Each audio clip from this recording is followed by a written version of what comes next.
L'Union progressiste Le Renouveau s'agrandit davantage. À quelques semaines des élections législatives, le parti issu de la fusion UP-PRD enregistre l'adhésion des membres de l'Association des jeunes pour le développement durable Mihaldo du Bénin. C'est le terrain de sport du quartier Kokokodji qui a servi de cadre à cet événement marqué par la présence de plusieurs autorités du parti. Après observation, réflexion, analyse et concertation entre toutes les structures de l'AJDDMB, nous, membres militants et responsables à divers niveaux réunis au sein de l'AJDDMB, déclarons officiellement adhésion à l'Union progressiste Le Renouveau. Zachary Syriac, candidat malheureux à l'élection présidentielle d'avril 2016 et nouveau adhérent au sein du parti représenté par un baobab ensoleillé survolé d'un arc-en-ciel, parle de la motivation de ce choix politique qui s'inscrit dans l'objectif d'accompagner les actions du chef de l'État Patrice Talon. Mesdames, Mesdemoiselles et Messieurs, nous voudrons par cet acte exprimer tout ce que nous venons de relater supra,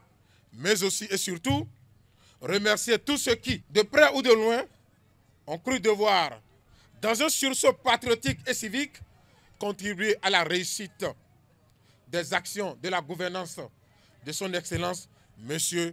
Patrice Guillaume Talon. Présent à la cérémonie, le maire d'Abomey Calavi, partisan Union progressiste Le Renouveau, souhaite la bienvenue à l'AJDDMB et à tous ses membres. L'Union progressiste Le Renouveau est un grand parti dans lequel il y a de la place pour tout le monde. Je vous souhaite les bienvenus dans la grande famille de l'Union progressiste Le Renouveau. Vous venez de choisir la route du développement. Donc, vous ne vous êtes pas trompé de chemin. À sa suite, le député de la 6e circonscription électorale, Epiphane Honfo, salue l'esprit et l'action de l'AJDDMB et surtout de son président, Étienne Vidigla. Je vous rassure qu'à l'Union progressiste, n'achetons pas les militants. Les militants viennent d'eux-mêmes. Les militants viennent parce qu'ils sont convaincus, ils sont engagés.